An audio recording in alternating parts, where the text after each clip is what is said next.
This is Candy with eyes2jesus.blogspot.com, and welcome to chapter 13 of our Bible study. I'm really not sure how this is all going to go or not. I have just so much data and information in my head, and I don't know if I'm going to be able to get it all out in this video. So I'm just going to go for it, and we're going to see where we end up. So please open up your Bible, King James Version, please, to Revelation chapter 13. And before we jump right into it, just a quick review, as we need to keep our timeline straight here. This is all still in the middle of the tribulation, okay? So the tribulation is broken up into two parts. We have the first 3.5 years, and then we have the 42 months, or the second 3.5 years. And there's a lot that happens in the middle of the tribulation. And figure the middle of the tribulation happens probably around the end of the 6th trumpet, but for sure during the 7th trumpet. And then the middle of the tribulation is 7th trumpet, possibly the end of the 6th trumpet, up until the first vial of wrath. So we are now still working in the middle of the tribulation. We are not up to God's 7 vials of wrath yet. That will happen when we get our third sign in heaven. We got our first 2 signs in heaven during the 7th trumpet. It mentioned those 2 signs in Revelation chapter 12. Our third sign in heaven is not mentioned until Revelation chapter 15, and that's what launches us into the 7 vials of wrath. So, chapters 13 and 14, we're not specifically in a trumpet. We are definitely not in any of the vials of wrath, but we are going in and zooming in on some other details, but these actually deserve their own chapters for a special mention to really zoom in on some important details. All right, now we know that the beast, or Antichrist, he's been going around doing his thing since he wrote out in the first seal. But we really haven't read a whole lot about him yet. So we're going to actually get more information on him and his false prophet here in chapter 13. And we read a little bit about the false prophet. The false prophet was the one who killed the 2 witnesses in the end of the 6th trumpet. All right, so we did read a bit about the false prophet. So recall where we're at in our timeline in the middle of the tribulation. We had the middle tribulation, 7th trumpet rapture of all Christians at that point. All right, and then, of course, we had more earthquakes and exciting things like that. Okay, and lightnings and thunderings. All right. And then we were given our symbols to remember from these first 2 signs in heaven, and we learned that the dragon represented Satan, the woman represented Zion, and the man-child represented the church, the true church. And then we saw that there was a literal Star Wars. This is bringing us up to the timeline here of chapter 13. And that this war in heaven resulted in Satan and his fallen angels losing access to outer space, to second heaven, and being cast to the earth. So recall, as we're going into chapter 13, Satan, the dragon, is now cast to the earth, having only access now to the first heaven, which is our atmosphere. He has access to our atmosphere, the planet Earth, and inside the earth. And that is it at this point, at where we get to at chapter 13. So keeping that in mind, that's our timeline. Still in the middle of the tribulation. Let's pick up chapter 13, verse 1, which says, "And I stood upon the sand of the sea, and saw a beast rise up out of the sea, having 7 heads and 10 horns, and upon his horns 10 crowns, and upon his heads the name of blasphemy. And the beast which I saw was like unto a leopard, and his feet were as the feet of a bear, and his mouth was the mouth of a lion. And the dragon gave him his power, his seat, and great authority." Wow, there's so much just in these first 2 verses. I mean, I could do a whole video just on these 2. But let's just touch upon some things, and I'll give you some scriptures, and you can study those scriptures and then look up references to those scriptures and take the study further for yourself. That way we're not here all day. But we are going to get into this some. First of all, this beast that was described here in chapter 13, verse 1, this is the same beast as Daniel's fourth beast. So let's take a look at Daniel's four beasts for a minute, because in addition to verse 1's beast being similar to Daniel's, or being the same, I should say, as Daniel's fourth beast, in verse 2 we have leopard, bear, and lion, which are attributes of three other beasts that come before this fourth beast that Daniel also tells us about. So let's read about these four beasts really quick from Daniel. So let's turn to Daniel chapter 7.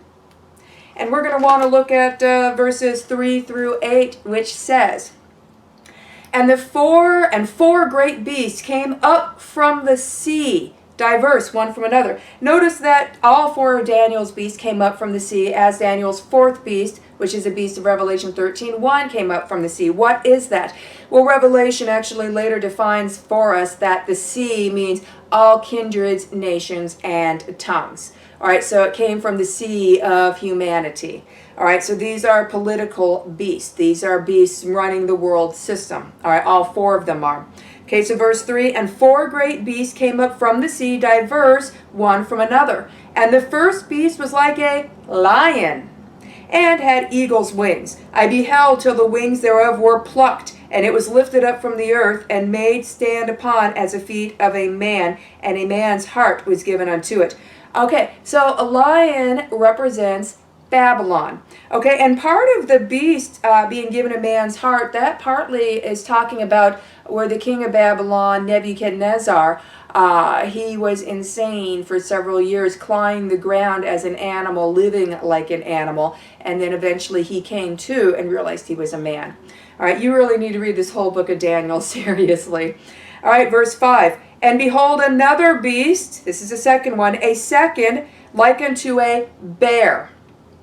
And it raised up itself on one side, and it had 3 ribs in the mouth of it, between the teeth of it. And they said thus unto it, Arise and devour much flesh. So there's much more detail in here, but the two main pieces of detail I want to give you on the second beast is this second beast represents Medo-Persia. So it raises up on one side because Persia was more great than the Medes, but the Medes and Persians worked together to form the second kingdom. All right, verse 6. After this I beheld, and lo, another like a leopard, and had upon the back of it 4 wings of a fowl. And the beast had also 4 heads, and dominion was given to it. This leopard is the kingdom of Greece, which eventually was divided up into 4 kingdoms, as we can read about that in history. All right, now verse 7. After this I saw in the night visions, and behold, a fourth beast, dreadful and terrible. All right, and strong exceedingly, and it had great iron teeth. Remember that this fourth beast, which is the same beast of Revelation 13:1, has teeth of iron. All right, remember that. It devoured and brake in pieces, and stamped the residue with the feet of it, and it was diverse from all the beasts that were before it, and it had 10 horns.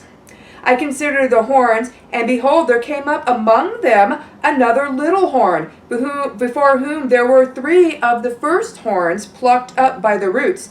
And behold, in this horn were the eyes like the eyes of a man, and a mouth speaking great things. So the beast, just spoiler alert, is Antichrist, as well as a political system. Of the 7 heads of the beast, there's an 8th head that was and is not and yet is. That is the 8th mountain of the kingdoms, and that is also the head of the beast, Antichrist. And we will get into that, and it will be explained later in Revelation. But Antichrist is also this little horn of Daniel. Okay, so we're going to go ahead and stop there. But I wanted to get into Daniel's 4 beasts a bit, because Daniel's 4th beast is the same beast here in chapter 13 of Revelation, verse 1. All right, but let's also get into Daniel's statue here, because this is really important. This is all kingdom dynamics. This is all about what kingdom is ruling. We already know from previous studies, Satan is the current ruler of this world. Okay, so we already know Satan's the ruler of this world, but what is Satan's kingdom that he is currently ruling this world under? Well, he's ruling this world under the 4th beast, and has been ruling this world under the 4th beast for a very long time. It's just that the fourth beast hasn't had his Antichrist come to power yet. We are in the fourth kingdom right now. And I can prove that to you by taking a look at Daniel's statue. So let's go back to the book of Daniel, but this time I want to go to Daniel chapter 2. And let's read verses 31 through 43 of Daniel chapter 2. And this describes these same four kingdoms, but now it's going to describe them in a statue that Nebuchadnezzar saw in a dream and that Daniel interpreted for him by the power of God. All right, so chapter 2, start with verse 31. It says, "Thou, O king, sawest, and behold, a great image.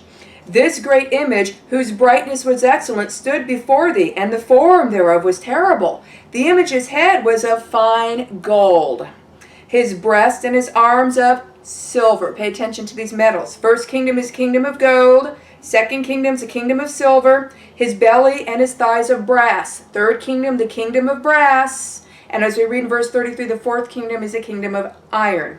Okay? His legs of iron, his feet, part of iron and part of clay.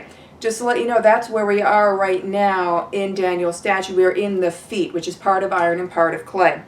All right, "Thou sawest till a stone was cut out without hands, which smote the image upon his feet that were of iron and clay, and brake them to pieces.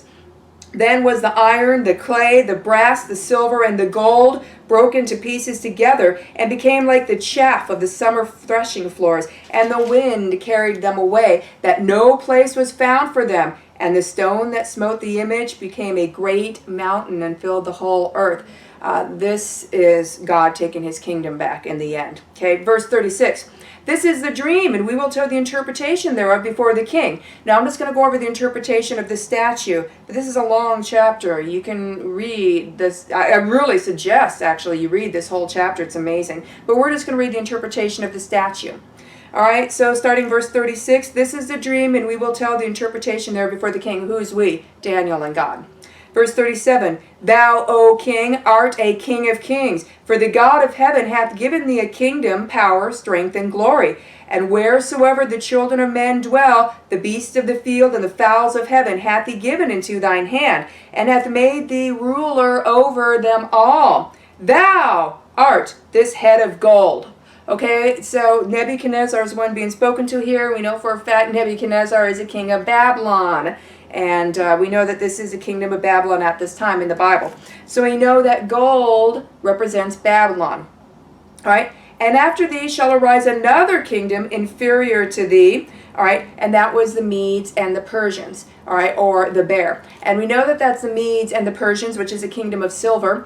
Because as you read in the Bible, as we read about after the Babylonian Empire fell, we read about how the Medes and Persians became the next empire. Okay, and then another third kingdom of brass, which shall bear rule over all the earth. The kingdom of brass was Greece, and we read about, even in the Bible and in history, how the next world power or world kingdom to arise after the Medo-Persian Empire was Greece. All right, so Greece is brass. Verse 40, "And the fourth kingdom shall be strong as iron." The fourth kingdom is a kingdom of iron. "Forasmuch as iron breaketh in pieces, and subdueth all things, and as iron that breaketh all these, shall it break in pieces and bruise. And whereas thou sawest the feet and toes," we are in the feet right now, not in our study, but right now in history. And we'll be heading into the toes and in the toes during the 7-year tribulation. Right now we're in the feet. "So as whereas thou sawest the feet and toes, part of potter's clay and part of iron, the kingdom shall be divided, but there shall be in it the strength of the iron. Forasmuch as thou sawest the iron mixed with miry clay." We're still in the iron kingdom, but now it is divided. Okay, verse 42, "And as the toes of the feet were part of iron and part of clay, so the kingdom shall be partly strong and partly broken. And whereas thou sawest the iron mixed with miry clay, they shall mingle themselves with the seed of men. But they shall not cleave one to another, even as iron is not mixed with clay." So we are in still Daniel's fourth beast, Daniel's fourth kingdom, which according to this statue is a kingdom of iron. We are still there. And what's a kingdom of iron? It's Rome. That was the world power in charge during the time when Jesus walked the earth the first time. That's the world power in charge when Jesus comes back the second time to take his kingdom back from Satan. So we are still under Rome. Yes, that means Rome never fell. And you might notice, especially homeschooling moms out there, as we've looked at various different history books to try to find the best books to educate our children with, that different history books give different dates for the fall of the Roman Empire. It doesn't seem to be established when exactly the fall happened and which event constitutes the fall instead of rather a bump in the road.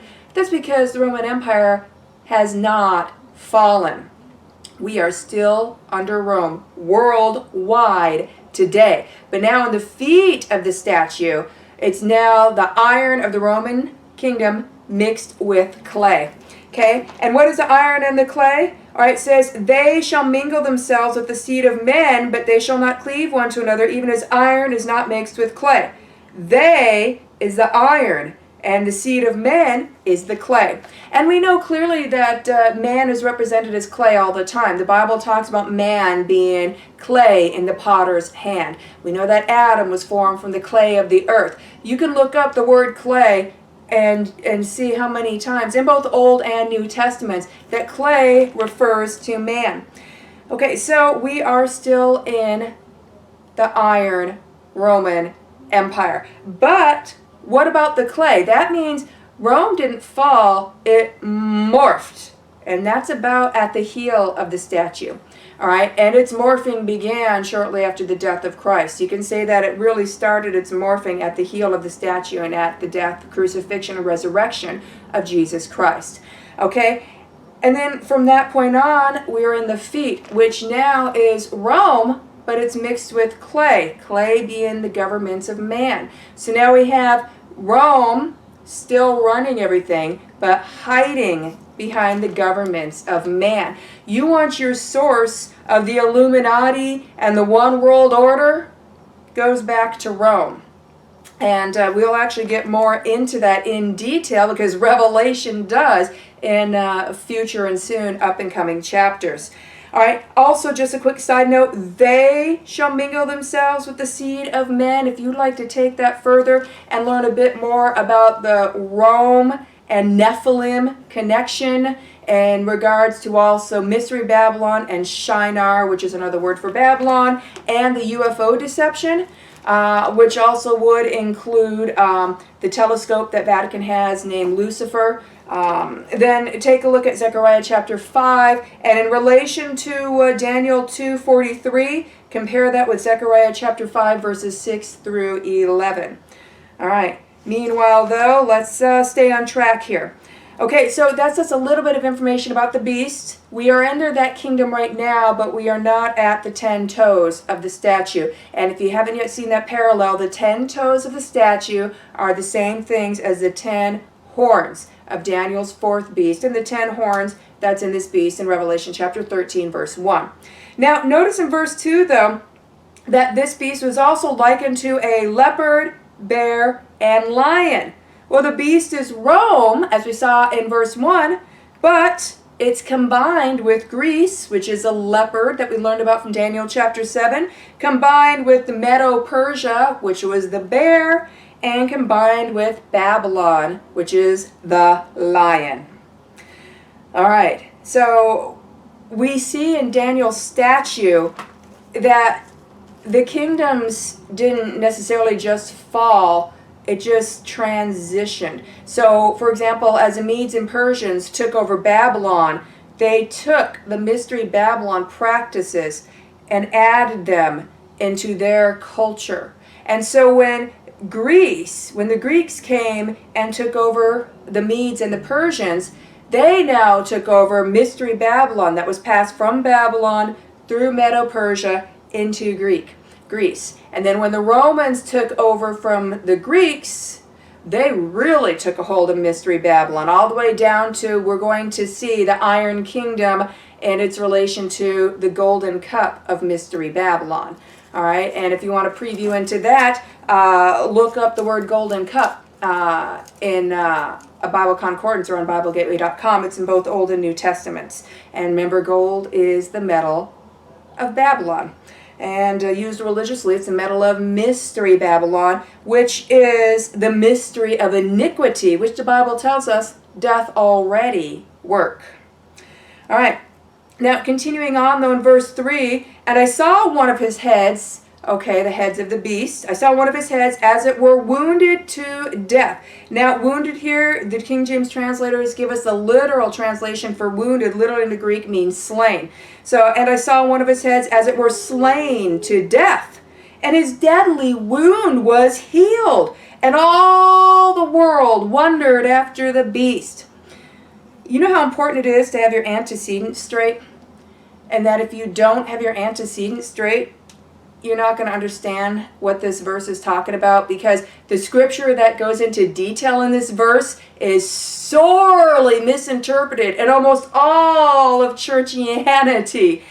And it's just a basic matter of grammar. What is the antecedent to the pronoun being spoken? If you say he, who is he referring to? What is the antecedent to he?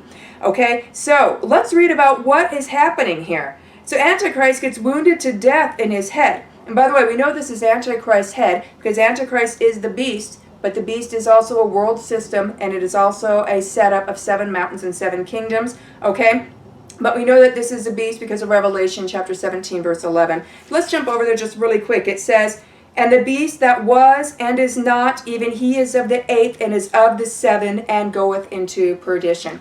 So it's the 8th beast, which is of the 8th head of the 7 heads, which was and is and yet is not, and that is the beast, Antichrist himself. And we will get into that a bit more in chapters 17 and 18. And so Antichrist is the beast. He's a personification of this world power, which is largely economic, political, religious, the world power. So let's read about this instance where Antichrist is wounded in his head with a sword, by the way, as we read later on in this chapter, and it slains him to death. So he either dies from this wound or he's about to die and he can't be saved. He's a goner. The world is seeing, wow, he just sat in the temple of God proclaiming himself as God, and now he's had a sword attack. So that could be related. And this sword attack to the head is a deadly wound. Antichrist is now dying. Okay, but then all of a sudden this deadly wound is suddenly healed, and all the world wonders after Antichrist. What happened here? Let's turn to 2 Thessalonians chapter 2, and let's make sure we have our antecedents straight. So 2 Thessalonians chapter 2, here's what happened, verses 6 through 9. This is exactly what happened. And now ye know what withholdeth, that he might be revealed in his time. For the mystery of iniquity doth already work. Only he who now letteth, and letteth means restrained in the King James. So only he who now restraineth will restrain until he be taken out of the way. And then shall that wicked, capital W, be revealed, whom the Lord shall consume with the spirit of his mouth, and shall destroy with the brightness of his coming. Even him whose coming is after the working of Satan, with all power and signs and lying wonders. People will take a look at verse 7, where it says, only he who now letteth or restrains will restrain until he be taken out of the way. And people so commonly think that, oh, that's the rapture of the church, and that's the Holy Spirit being taken from the earth. Okay, the antecedent to he here is not the church. It is not the Holy Spirit.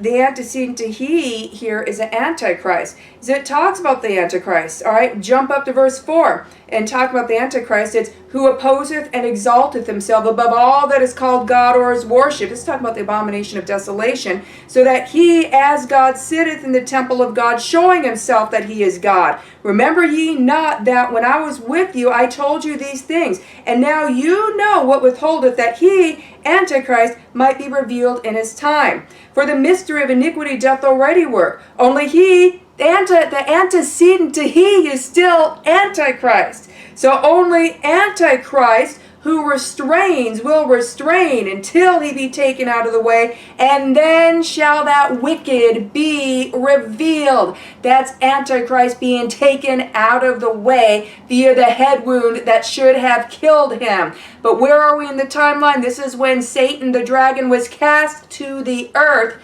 And he's going after Zion, and then he's going after people who became Christians right after the rapture, and then he sees that Antichrist receives that deadly wound to his head, and Satan, the dragon, possesses Antichrist.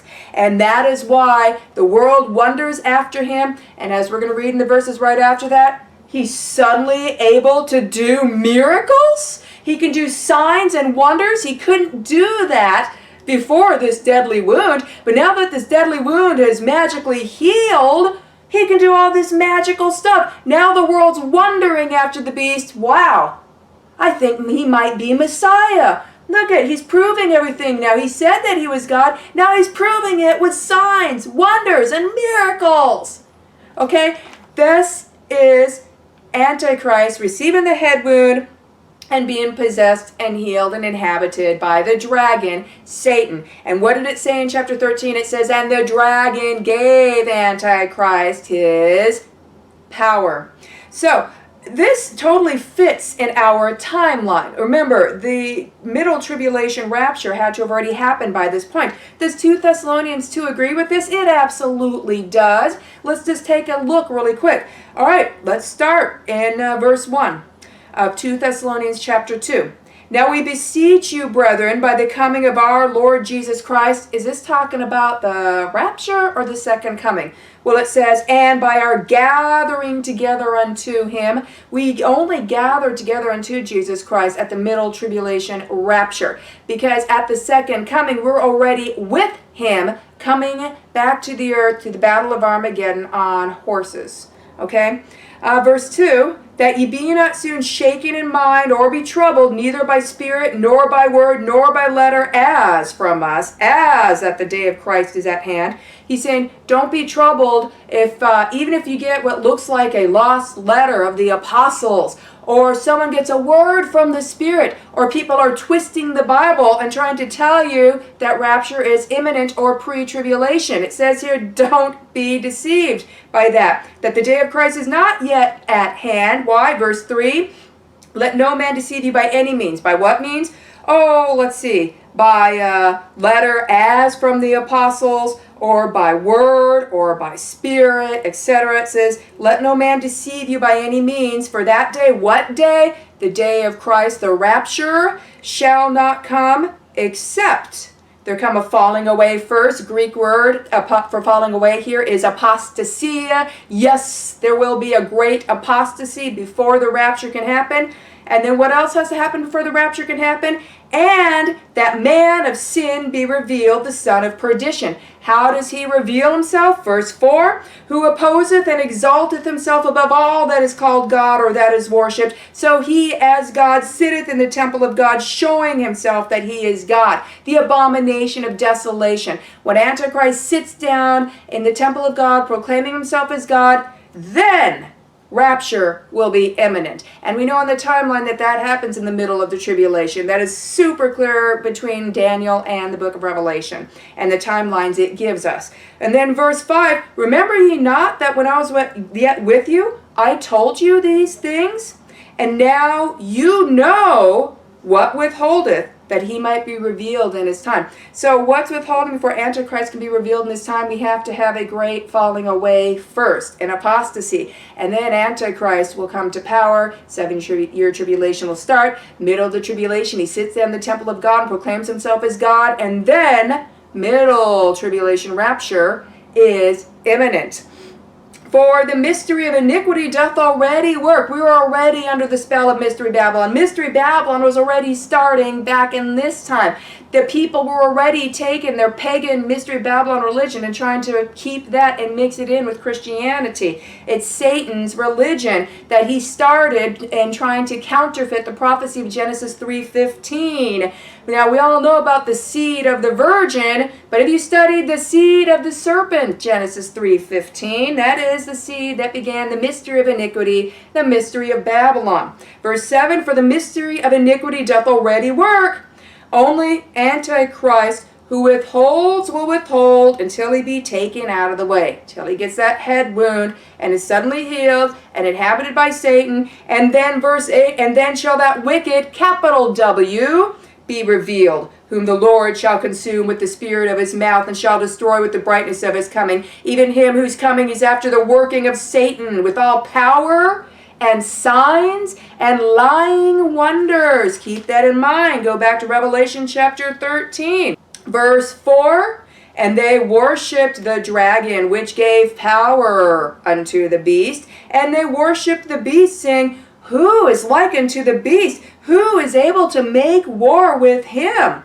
They are wondering after this beast. He can now do all these lying signs and wonders and powers. And people are like, there's nobody like this guy. He must be it. This is the Messiah. This is the Mahdi. This is the fill in the blank.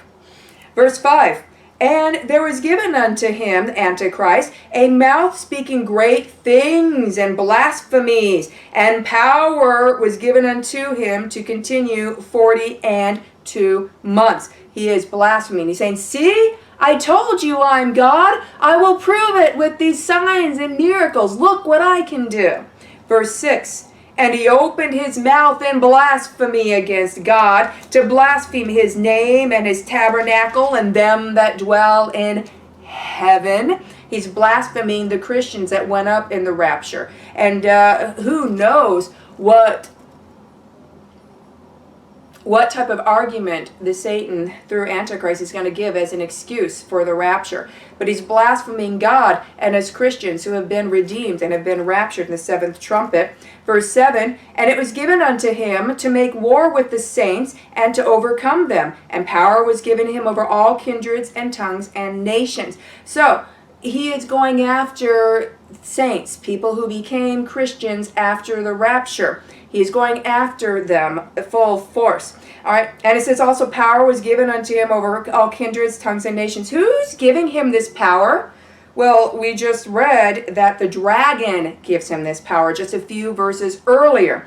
And how is the dragon able to have the authority? The dragon, Satan. How is he able to have the authority to give Antichrist his power over all kindreds, tongues, and nations? And verse 8, and all that dwell upon the earth shall worship him, whose names are not written in the Lamb's book of life, slain from the foundation of the world. Okay, so how is Satan able to give him that power? Because as you recall, if you've been following along in the study through the book of Revelation, who is the God of this world? Whose kingdom is this world right now? This fallen kingdom is Satan's kingdom.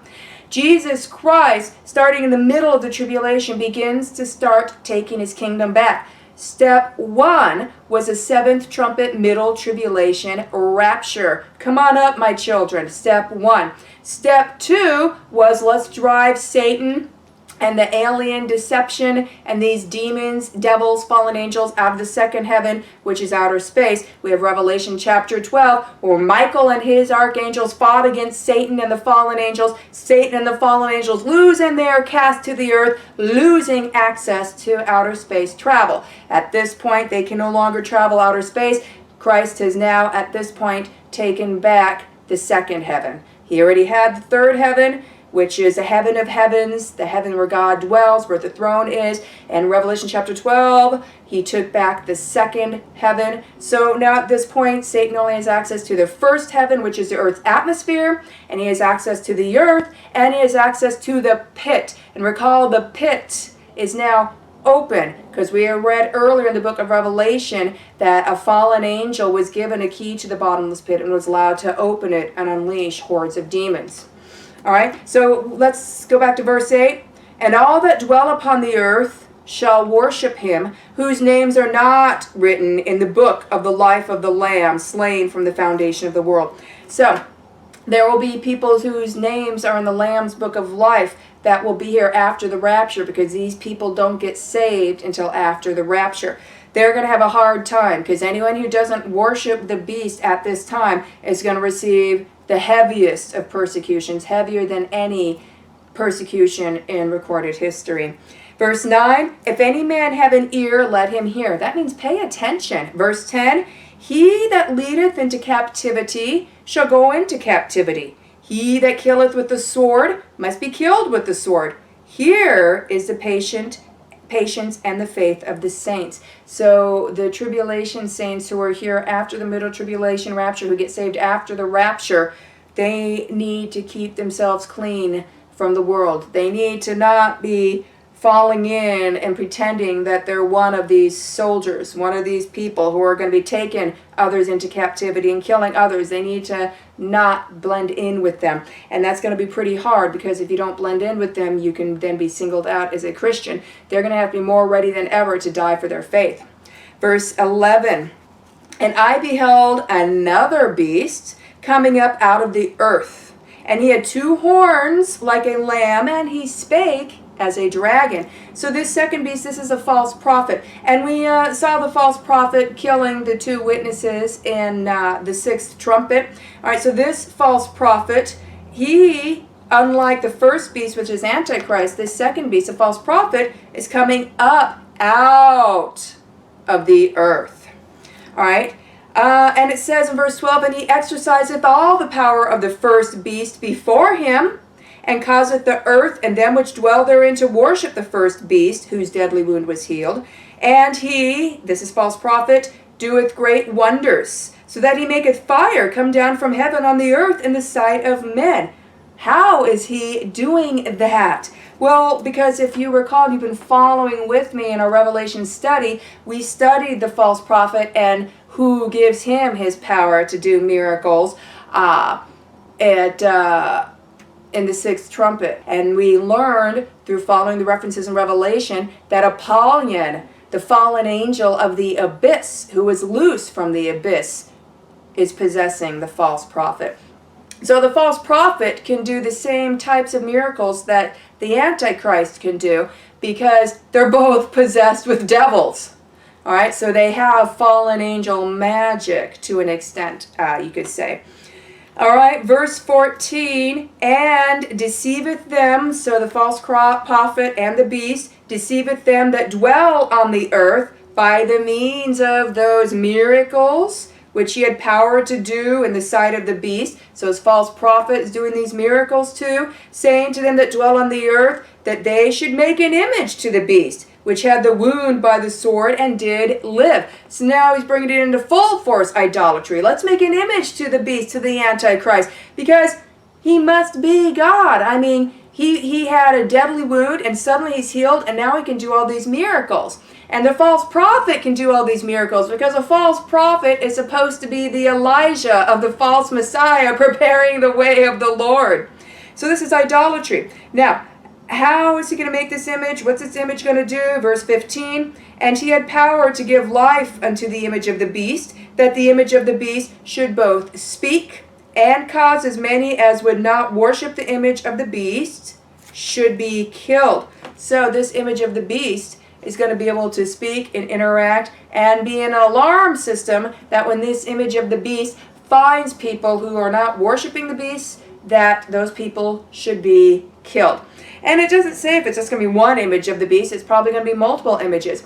But it's interesting. It does say image, but the connotation seems to be that there's going to be multiple images, because this is going to be something that people worldwide is going to have access to. Now, maybe this image is an artificial intelligence. That's what would make the most sense to me, because then it could be one image, but it can multitask and divide itself out to multiple images. And then the artificial intelligence would be able to then use its Python programming or whatever it's going to be programmed in at that time to determine if that person is worshiping the beast or not. And it would also be programmed to imitate the beast. We can program AI right now to imitate people, which I personally find fascinating. All right. So that's probably what it's going to be, but who knows? I mean, where are we going to be in technology at that point? I don't know. Okay, verse 16, and he, what's the antecedent to he? It's still referring to the false prophet. So verse 16, and he, the false prophet, causeth all, both small and great, rich and poor, free and bond, to receive a mark in their right hand or in their foreheads. Now, I've heard teachings where people say, okay, the mark of the beast in the forehead represents what you think, and in the hand represents what you do. Your right hand is symbolic of your works in the Bible. That's not what this means, and I can prove it to you. Look at verse 17. It says, and that no man might buy or sell, say, that means except he that had the mark or the name of the beast or the number of his name. So, unless you have this thing in your forehead or in your right hand, there's no commerce for you. You can't buy anything. You can't sell anything. You will not be part of the economic monetary system. So if you're a Christian after the rapture, you can't take the mark of the beast, because the Bible talks about that anyone who takes the mark of the beast is damned eternally. But if the image of the beast, which is possibly a worldwide AI system, finds you and finds out you are not worshiping that image of the beast or the beast, then you're going to be killed. And if you're found not having the mark of the beast, you're going to be killed. All right, verse 18, here is wisdom. Let him that hath understanding count the number of the beast, for it is the number of a man, and his number is 666, 666. And 666 is also SSS, which is equivalent to 666, which is a symbol of Isis. We know her in the Bible as Diana, Ashtoreth, Ashtaroth, and the mystery Babylon's queen of heaven, for example, Jeremiah chapter 7. So a lot of esoteric companies, or let's just say, to get a message across, to show which team you're playing for, often certain companies or certain people will display in one way or another the symbol of 666. For example, coincidence or not, that Monster energy drink, those three looking claw marks in their symbol is actually the three Hebrew letters that correspond to the numbers 666. All right? Coincidence or not, that New King James Version Bibles used to, I don't know if they still do, but I know they used to have the symbol on it, which is a symbol of the false trinity, which is three interlocked sixes looping together into that triangle-y, three loopy thing. Those are three sixes interlocked together. All right? And then there's lots of companies like Lucent Technologies, I don't even know if they're around anymore, that they had the three interlocking sixes in a circular type fashion, etc. All right? So 666 is a symbol that does show whose team you're playing for. But also it says to count the name, and that's the number of a man. So we know Antichrist is going to be a man. He's not going to be a fallen angel or an alien or anything like that, but he's going to be a man possessed by a fallen angel, possessed by a devil, possessed by the devil himself, the dragon. Okay? So here's one thing that's interesting. We're calling him Antichrist. But you've probably noticed by now the word Antichrist does not appear anywhere in the book of Revelation. Yet this is Antichrist. But in Revelation it calls him the beast. Where we get the term Antichrist is from the first epistle of John. Let's just turn there really quick. Let's turn to the first epistle of John, chapter 2. Let's take a look at verses 15 through 19. So, 1 John chapter 2, verses 15 through 19 says, Love not the world, neither the things that are in the world. If any man love the world, the love of the Father is not in him. For all that is in the world, the lust of the flesh and the lust of the eyes and the pride of life, is not of the Father, but is of the world.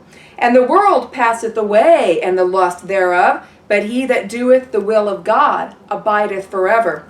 Little children, it is the last time. And as ye have heard that Antichrist shall come, that's the Antichrist, even now are there many Antichrists, whereby we know that it is the last time. These Antichrists, they went out from us, but they were not of us. For if they had been of us, they would no doubt have continued with us. But they went out, that they might be made manifest, that they were not all of us. So these Antichrists are people who proclaim themselves to be Christians, but they actually were not. Therefore, the Antichrist is going to be a man in great power who, at least in the beginning, proclaims himself as a Christian.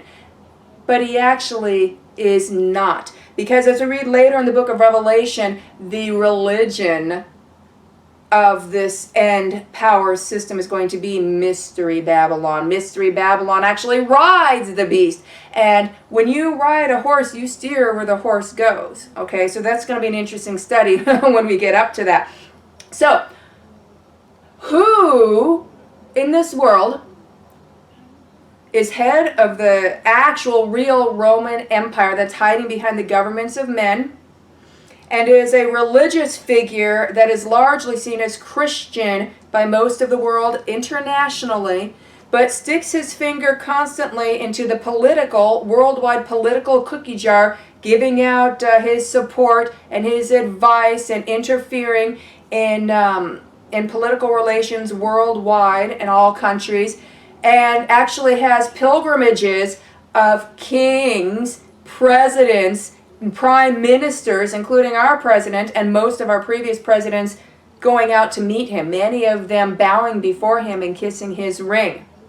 Well, it's the man who has many titles. One of the titles is Vicar of the Sun, S-O-N. And vicar means in the place of. And that's interesting because the word Antichrist, anti, A-N-T-I.